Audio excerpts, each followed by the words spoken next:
Pertama-tama bersama-sama kita bersyukur kepada Allah Subhanahu Wa Taala kerana Allah Taala masih lagi memberi kita peluang untuk kita hidup dalam bulan Ramadan. Alhamdulillah, masing-masing membaca saya selesai juga solat Jumaat kita, solat Isya selesai, solat Tarawih selesai, solat Witir selesai.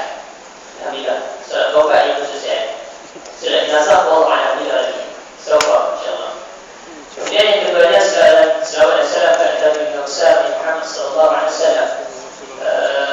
Kerana dengan keberadaan baginda, maka kita dapat mencapai kemanisan Ramadan, sebab bulan Ramadan hanya diturunkan ke atas Nabi Muhammad, dan yang mendapat tepian manisnya itu adalah umatnya. Siapa ada? Kita semua. Jadi itu sebablah kita biasa selawat kepada baginda Rasulullah sallallahu alaihi wasallam. Jadi insyaAllah pada malam ini tak lama mana pun, target dalam 30 minit ke bawah. Kan? Paling cepat saya kena buat sekali 20 minit. Kan? Saya rasa kalau lebih cepat 5 minit dan pergi semalam. Baik, jadi sikit yang kita bincangkan pada malam ini, ada tajuk yang akan nak bawa. Sebelum daripada itu, berbalik pada hadis yang akan sebutkan tadi. Ya, riwayat daripada Abu Hurairah. Abu Hurairah kita semua kenal. Ya, yang mana mengatakan daripada sabda Rasulullah SAW, apabila datang bulan Ramadan maka dibuka pintu syurga, ditutup pintu neraka, dan dibelenggu para syaitan. Riwayat Bukhari Muslim. Dibuka pintu syurga itu adalah satu kerahmatan keserokan Allah SWT. Saya guna kalimah isti'arah, saya bijak kalimah suka bagi Allah Ta'ala. Suka Allah Ta'ala kepada kita sehingga Allah Ta'ala buka pintu syurga. Dan Allah Ta'ala suka pula sehingga kan Allah Ta'ala tutup pintu neraka. Neraka ni kalau nak tahu macam mana penangan dia, kata Nabi SAW, narukum juz'un sab'ina juz'an min nari jahannam ila akhir hadis. Api kamu ada dunia ini, api kamu dalam kurungan di dunia, satu juzuk daripada 70 juzuk api neraka jahannam. Maksudnya api neraka jahannam 70 kali ganda hebat daripada api dunia. Kita sikit masak pun kena api sikit je pun meraup satu kampung. Tak pernah lagi penangan api neraka. Pasalnya dalam penangan api neraka bukan dia satu kampung, satu alam semesta. Kedengaran suara kita. Seorang baru mana pergi ke rumah dia, maka itu yang kita akan bercakap pada ini. Dan yang keduanya adalah kata Nabi SAW di belenggu para syaitan. Saya tertarik dengan pandangan yang dibawa oleh Imam Al-Hafiz Ibn Hajar Assalamualaikum hadis. Dalam masalah memahami syaitan yang dibelenggu ini, dia ada banyak pandangan. Ada pandangan yang mengatakan syaitan ini dibelenggu langsung. Namun kalau kita ikut pada pandangan, saya tak kata kita, saya menyuruh kita boleh guna satu pandangan ini. Kata Imam Al-Hafiz Ibn Hajar, dibelenggu para syaitan ini maksudnya perumpamaan, sebab Nabi menyebut asyam junnah, puasa itu misal. Bila sebut puasa itu misal, siapa-siapa yang melakukan puasa dengan iman dan wahtisab, maka Allah Ta'ala akan beri dia satu perisai, sehingga para syaitan tak boleh nak dekat dengan dia. Umpama syaitan dibelenggu. Itu kata Ibn Hajar. Maksud saya jadi tak pelik dan tak mustahil lah kalau kita lihat dalam Ramadan pun masih ada orang yang melakukan maksiat walaupun puasa. Masih ada lagi yang merokok walaupun puasa. Merokok benar. Ada lagi yang berpuasa tapi membazir. Ramadan standard belanja 20 ringgit satu hari. Itu pun dah kira GST yang masuk cukup lah. 20 ringgit. Allah Akbar. Ya? Hanya saya dengar baru ni kan, ada jadi viral dalam Facebook, dalam Instagram dan sebagainya. Ada seorang, saya tak sebut nama dia, pakar motivasi. Dia kata kerana kita kata apa ni, perbelanjaan yang semakin meningkat, mungkin ramai orang yang akan tersepit, maka oleh sebab itu kita semua dicadangkan dengan balik kampung. Sebab duit tak cukup. Dia cakap budak-budak suruh dia buat sekali testimoni apa macam. Ada kan? Dia sendiri pun tak tahu. Inilah saya nak cerita yang adalah apa dia? Orang yang bercakap bila dia rasa pandai, dia tak fikir bagaimana penuh kesah keperitan yang dialami oleh masyarakat yang lain. Ini orang-orang yang dia tak nampak. Dia tak nampak bagaimana orang yang di bawah ini rasa keperitan, hidup susah dan sebagainya. Boleh juga kita bicara macam tu. Allah Akbar. Ini satu perkara yang kita boleh muhasabah bersama. Tak salah daripada pakar motivasi, itu cadangannya. Yang kita pun kalau kata dipanggil adik bekerja jadi pakar motivasi, adik berbicara apa ya? Berkenaan masalah ini, contohnya naik kereta api RM50 dari Teping, kita naik flight ke tempat murah sikit RM25. Ya, itu cadangan adik lah kalau jadi pakar motivasi. Itu nak cerita ya kepada kita. Baik, apa yang kita nak bincangkan tajuk pada malam ini sebenarnya adalah pokoknya 5 minit dah langsung.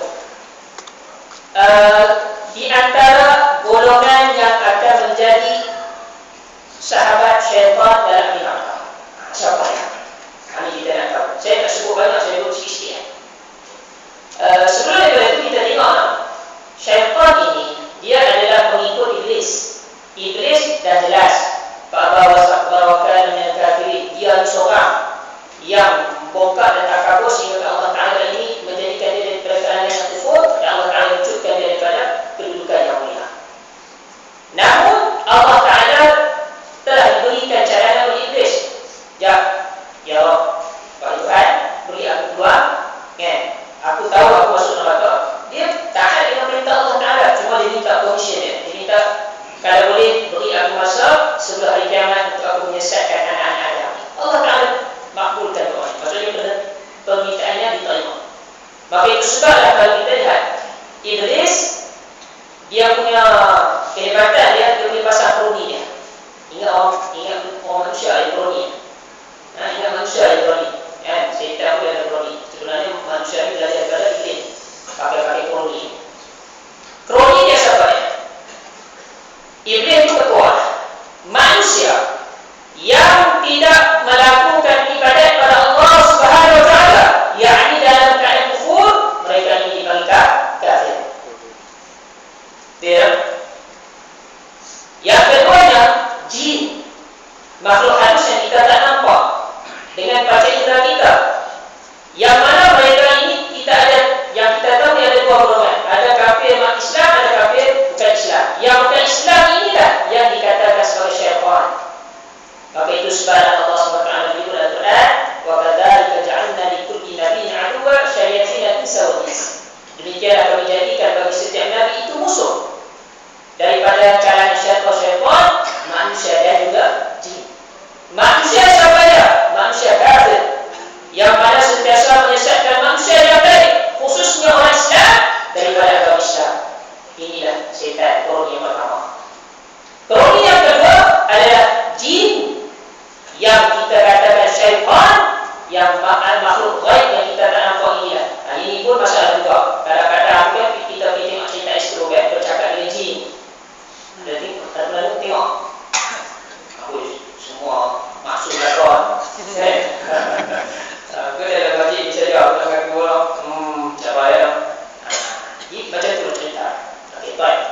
Bila kita dah tahu dah jin-jin ini adalah berkait juga dengan syaitan, manusia yang kafir itu pun berkait dengan syaitan, dan iblis ini dia ada perancangan dia. Perancangan dia apa dia? Untuk mencari lebih ramai manusia yang akan menjadi temannya dalam api neraka jahanam nanti. Siapa yang suka duduk seorang-seorang? Mana best? Ikut berkecilanan itu lagi seronok. Boleh bertanya siapa, boleh beri makan, boleh bagi minum. Ini dah itu. Maka propaganda yang dirancang oleh iblis, alhamdulillah berjalan. Antaranya kita dah tahu sekarang. Baik. Maka antara golongan yang menjadi antara mereka yang adalah antaranya adalah kita Al-Hakim Jaid. Ini satu riwayat yang satu riwayat daripada Wahab bin Munabih, dan kami Robi ada sebutnya. Di antara orang yang menjadi sahabat syaitan adalah siapa? Yang pertama, antaranya adalah Al-Hakim Jaid. Hakim yang tidak adil. Hakim yang tidak adil. Hakim tidak adil. Hakim tidak adil maksud apa? Tidak memberikan hak yang sepatutnya. Adil ini meletakkan sesuatu pada tempatnya. Kalau dia lawan adil, zalim. Maksud zalim ini tidak meletakkan sesuatu pada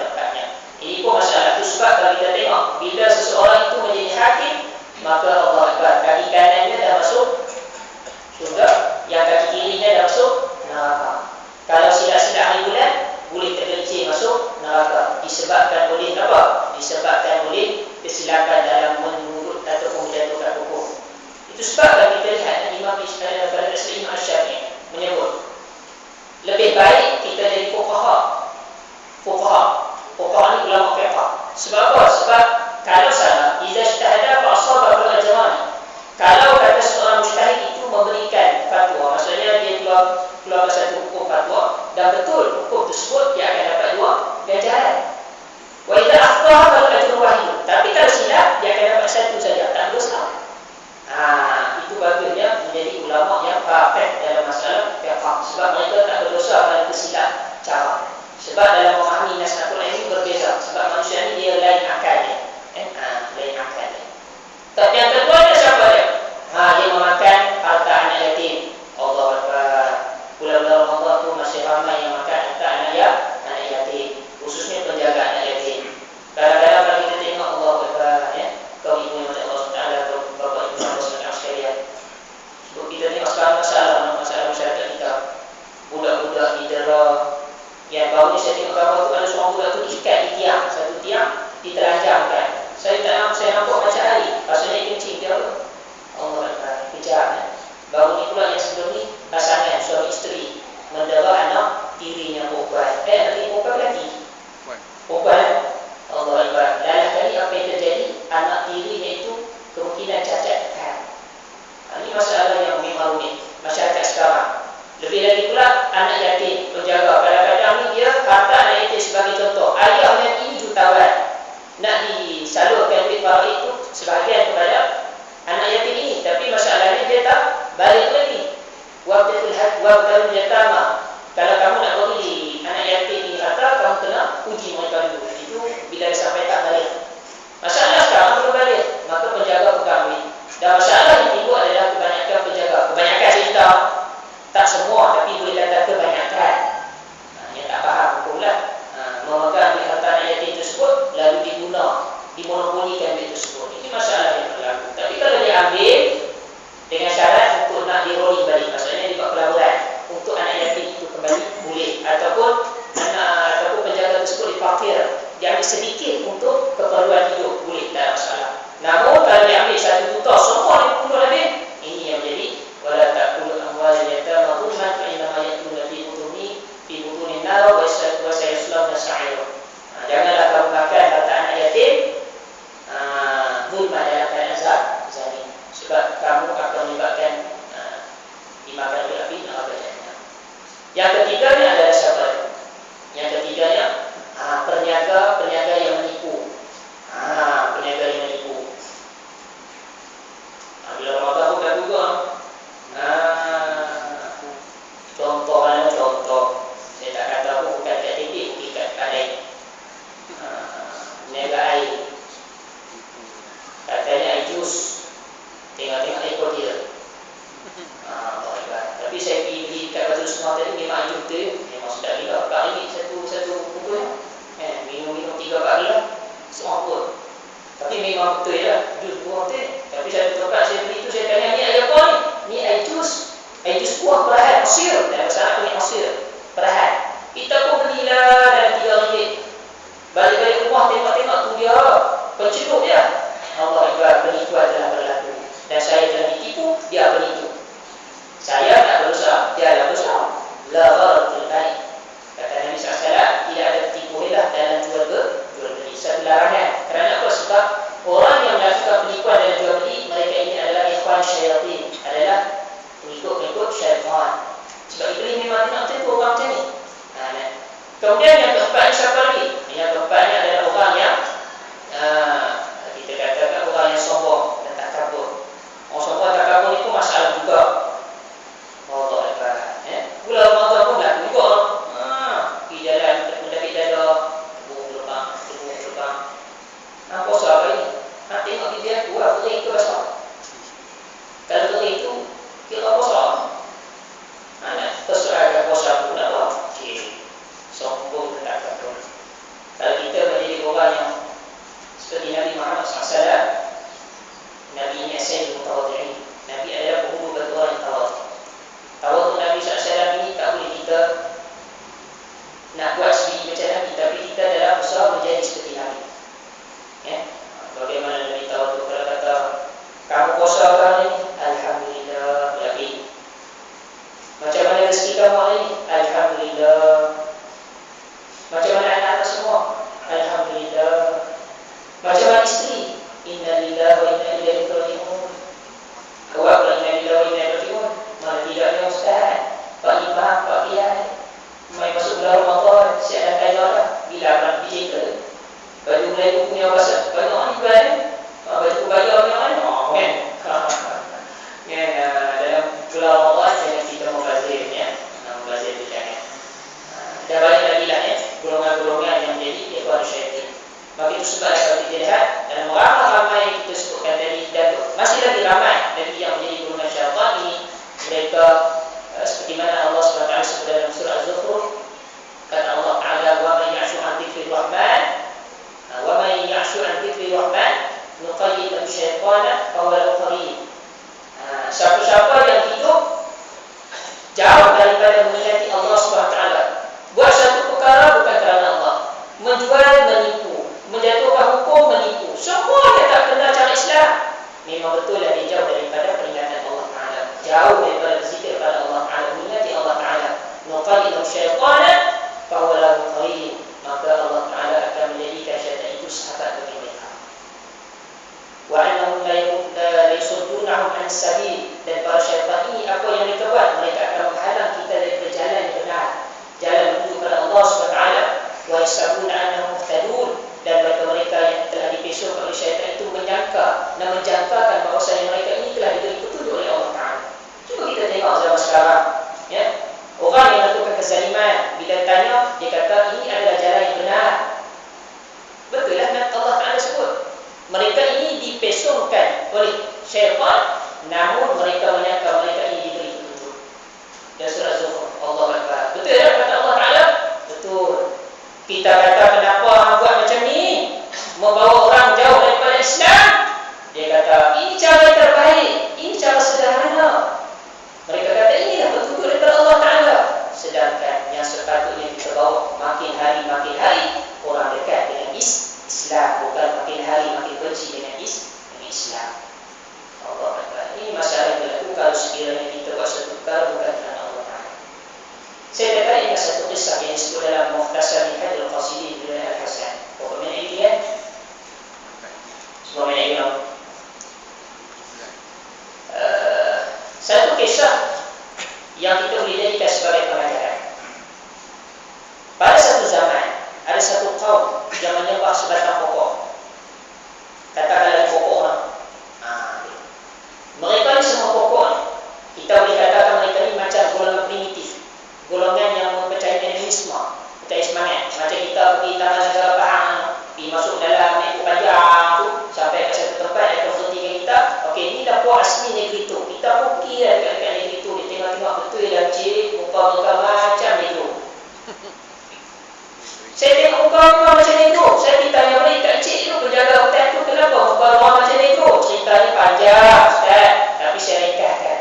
Mereka ini asalnya daripada Afrika, berjalan jauh bermusafir, berkelana di atas muka bumi Allah Ta'ala, lalu kali menghingga di tanah Melayu, masuk tanah Melayu, jadi orang asli namanya negeri itu.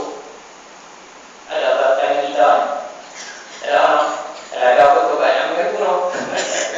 Saya tak kata, tapi kita berapa OTP ni biasanya banyak orang petani tu ya. Tak juga?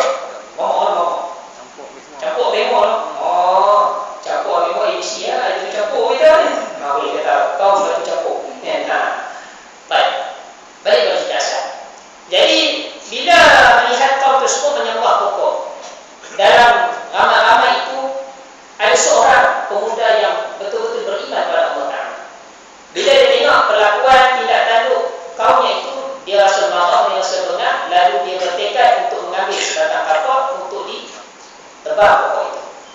Bila nak tebang, tiba-tiba rasanya nak kita dengar cerita ni, nak dengar tak usah ulang ni.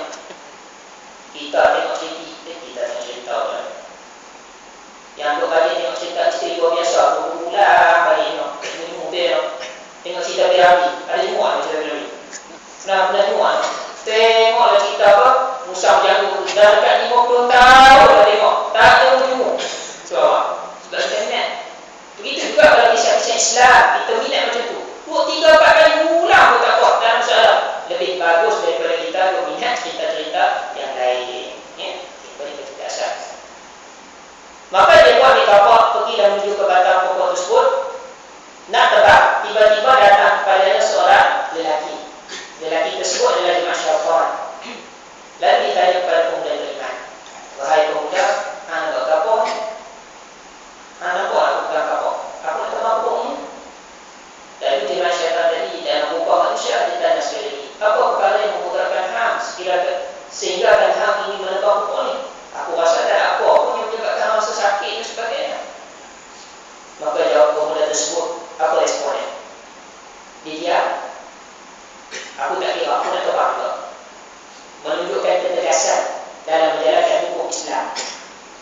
kesan.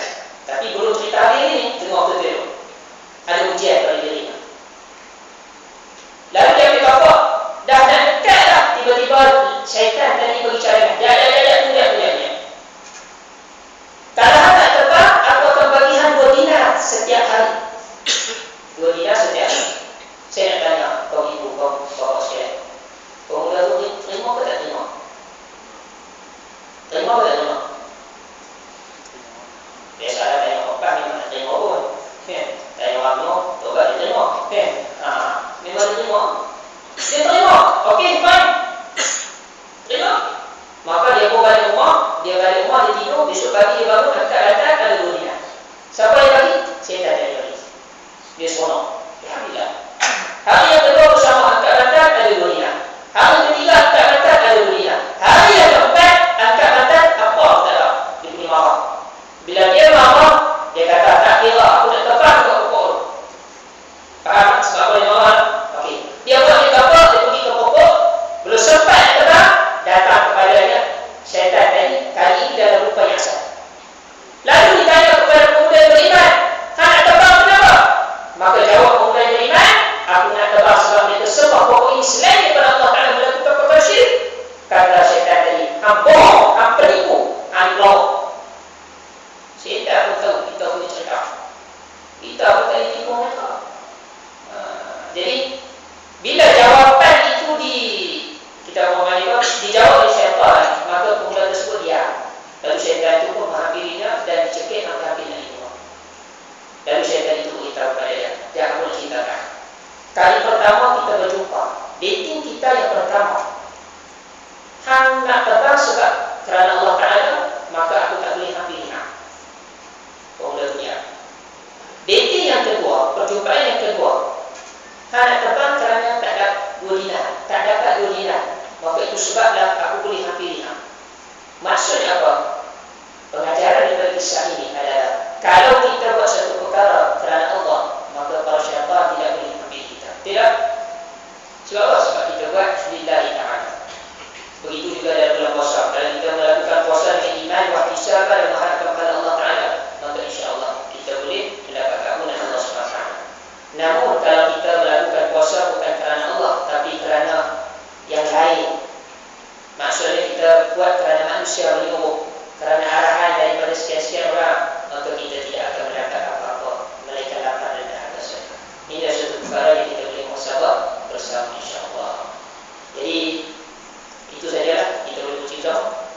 Masa tak awal, jadi kita pun insya-Allah besok dah nak puasa. Lagi masa beberapa hari ini peringatan bagi saya dan untuk kita semua bersama. Lepas kita dah tahu dah siapa-siapa yang menjadi golongan syaitan, dan kita pun dah tahu dah cara macam mana kita nak mengatasi mereka. Dengan syarat mengatasi mereka senang. Cara kita buat kerana Allah Ta'ala, insya-Allah kita boleh atasi mereka semua, syaitan ini dan sebagainya. Cuma kita risaukan takut kita ini menjadi mereka kerana kita jauh daripada dunia Allah Ta'ala. Maka itu sebab kita risau kerana menjadi sahabat syaitan, jauh daripada dunia Allah SWT. Pernyataan kita adalah untuk yang dekat-dekat Ramadan ini dan dekat raya ni. Pertama sekali, kita istiqamah dalam berbelajar. Jangan dekat-dekat untuk nak raya, belajar sampai gila, beli sikit-sikit, kadang-kadang. Yang keduanya adalah, kalau boleh makan itu berpada-pada. Walaupun dah semakin hampir hujung Ramadan. Kita orang ni bila dia mungkin Ramadan, mula-mula dia punya sikit bila-bila. Mereka 10 Ramadan tak ada itu dia belajar habis. Sebab dia punya simpanan itu ada lagi lebih. Dia pun belajar habis semua. Yang ketiganya adalah banyak kala kita melakukan ibadat kepada Allah SWT. Lebih-lebih lagi dalam 10 hari yang terakhir. Apa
luar biasa. Bukan saya bermaksud kita semua diputar lepas minum kopi biji kurma, kan? Kita bertolak daripada itulah manusia menjadikan buat kopi dicampur dengan biji kurma. Dia ada banyaklah khasiat-khasiat dan sebagainya, insyaAllah. Harganya satu kotak ni RM27.9, satu lah kalau beli. Kalau beli dua, jatuh satu RM25. Dalamnya ada 15 paket, 15 paket, tapi satu paket tu boleh buat 2 gelas. 2 gelas ni, insyaAllah. Kalau nak cuba tu bolehlah try, tak ada masalah. Dan saya pun mengharapkanlah kalau boleh siapa-siapa yang berminat nak jadi ejen pengedar, lagi-lagi adu-adukan. Sebab benda ni baru dalam pasaran dalam 3 minggu itu. Jadi kita harapkan mudah-mudahan kita boleh mengajak orang mengamalkan sunnah, antara perkara yang kita boleh buat dalam kehidupan kita, insyaAllah. Kalau nak beli nanti boleh dapatkan di depan tu. Nanti kat depan pintu pagar ni ada jadi tu wanita tu buka rumah, nanti pilih kat situ. Ayah saya lah kat situ. Terus ya, kita tutup buku lah. Kosong-kosong lah. Alhamdulillah, kosong-kosong. Bukan kosong-kosong. Allah Karim. Banyak orang menyebut Allah Karim, apa yang Allah bukan kosong-kosong. Allah Alam. Bismillahirrahmanirrahim.